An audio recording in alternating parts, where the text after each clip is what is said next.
Tuhan dan karunia, ku terjebak di antara dua dunia. Jalani sebuah kutukan dan karunia, ku terjebak di antara dua dunia.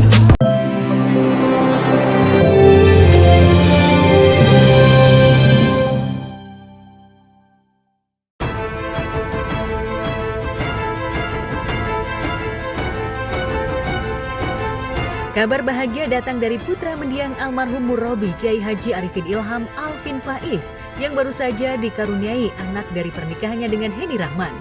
Dalam postingannya, Alvin membagikan foto seorang bayi yang bertuliskan namanya Muhammad Mikail Faiz Al-Halim. Alvin juga memberi keterangan jika putranya itu lahir pada hari Kamis tanggal 9 Maret 2023 dini hari pukul 1:42 waktu Indonesia bagian Barat melalui proses normal. Alvin pun meminta doa kepada halayak luas agar anaknya senantiasa diberi kesehatan, tumbuh menjadi anak yang soleh, panjang umur, dan menjadi insan robbani pewaris para nabi. Tak hanya itu, postingan di Instastory Henny juga memperlihatkan kala Alvin tengah menggendong Mikail dengan lantunan sholawat Nabi.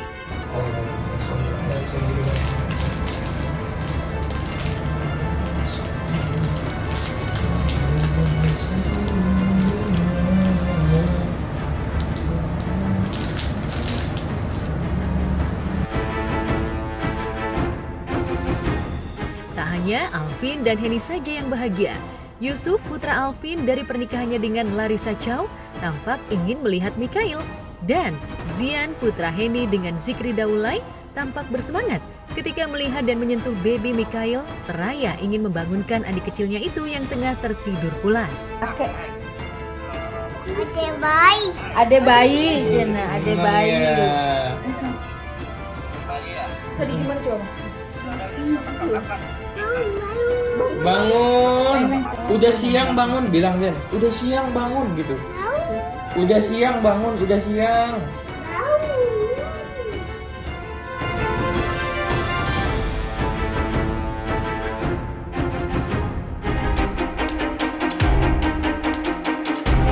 Saat Alvin dan Henny tengah berbahagia, Javier, Justin, dan Tiffany Idol justru tengah mengeluhkan perlakuan asisten rumah tangganya terhadap anaknya.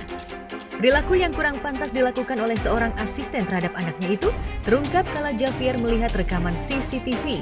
Lantas seperti apa kronologis kejadian tersebut? Benarkah ketika kejadian, Javier tak sedang berada di rumah? Ada yang memang taunya cuma agak kasar doang, tapi ketika disamperin dia berhenti. Nah, tapi setelah itu mungkin setelah disuapin lagi atau mungkin kan mama mertua saya pegang anak kedua. Nah, anak pertama saya dipegang sama mbak ini gitu. Nah, tapi setelah mungkin disuapin keberapa lagi kemudian dikasarin lagi gitu. Nah, jadi itu berulang kali ketika saya di Amerika. Ketika pas saya pulang ke Indonesia baru diceritain sama mbak-mbak. Terus saya cek CCTV ternyata ya benar. Itu terjadi, ada buktinya. Pengasuhnya sempat mukul kepala Shen juga. Dan ketika Shen mandi, dia dibiarkan begitu saja dengan air dingin sampai menggigil, terus bibirnya sampai biru. Terus kemudian juga ada saat di mana dia makan, Shen tuh sensitif soal makan tuh, dia harus sangat hati-hati sekali dengan postur yang baik, dengan telaten, dengan sabar. Tapi mbaknya mungkin nggak sabar, dia langsung masukin begitu aja. Dan ketika Shen nggak mau, dia masukin air ke dalam hidung Shen, terus dia tutup hidung Shen. Jadi biar Shen tuh nelan, tapi Shen yang jadi malah muntah dan kesedap. Sungguh perilaku yang tak pantas dilakukan oleh seorang ART, apalagi putri Javier dan Tiffany merupakan anak yang berkebutuhan khusus.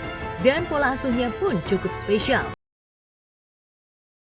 Kepergiannya itu dalam rangka membeli sebuah alat terapi untuk sang putri. Jadi awalnya itu terjadi ketika saya di Amerika. Jadi saya sama Tiffany, kita berangkat ke Amerika untuk ngambil alat terapi Shen. Alat berjalan, alat untuk duduk, wheelchair atau kursi roda, dan juga alat untuk dia mandi. Nah, ketika kami ke Amerika ke sanalah si Mbak mungkin ngerasa leluasa gitu. Jadi dia melakukan tindakan penganiayaan sama Shen. Beberapa tindakan yang mungkin saya nggak bisa ceritain, tapi sangat tidak manusiawi sekali.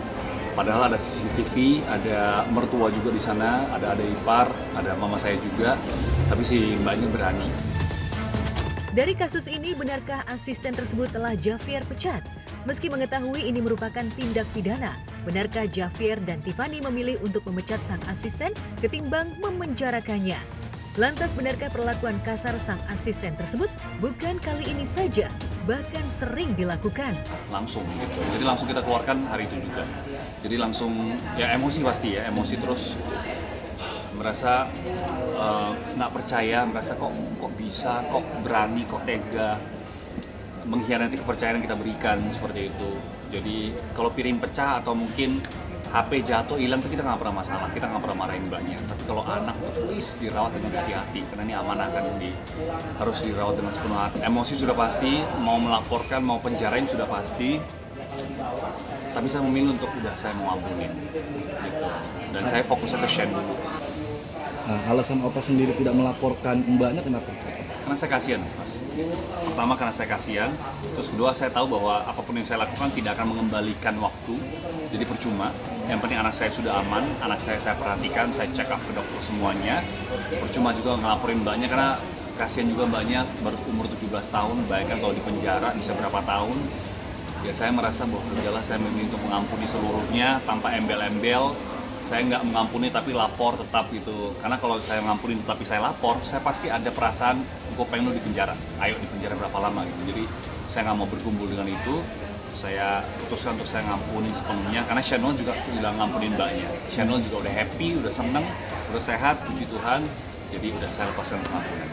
Berarti Sen sendiri tidak mengalami trauma gitu ketika ketemu orang lain? Puji Tuhan nggak, sama sekali nggak. Cuman ketika pas saya lihat memang dia agak lemes, mungkin kurang makan, mungkin kecapean, gitu, atau mungkin takut gitu. Tapi sekarang puji Tuhan sudah pulih toh. Oke, terakhir Opa. Harapan Opa kepada pengasuh dan orang tua yang memakai pengasuh, gimana nih Opa pesan-pesannya dan harapannya? Kalau untuk pengasuh, puji Tuhan saya sangat salut ya sama profesi ini karena profesi ini sangat membantu banyak orang sekali. Jadi ini adalah profesi yang sangat mulia dan untuk para orang tua juga mungkin harus lebih hati-hati, belajar dari kisah saya ini, kegagalan saya, kesalahan saya, lebih hati-hati. Tapi memang ada saatnya di mana kita tuh nggak bisa mengenal hati manusia. Jadi ya udah kita banyak berserah, banyak berdoa saja. Karena CCTV saya sudah pasang, mertua juga udah ada. Tapi tetap toh kecolongan seperti ini ya, ibaratnya IBR ini seperti ujian lah dalam kehidupan saya. Jadi mudah-mudahan ini tidak terjadi sama orang lain dan udah ini berakhir di sini saja.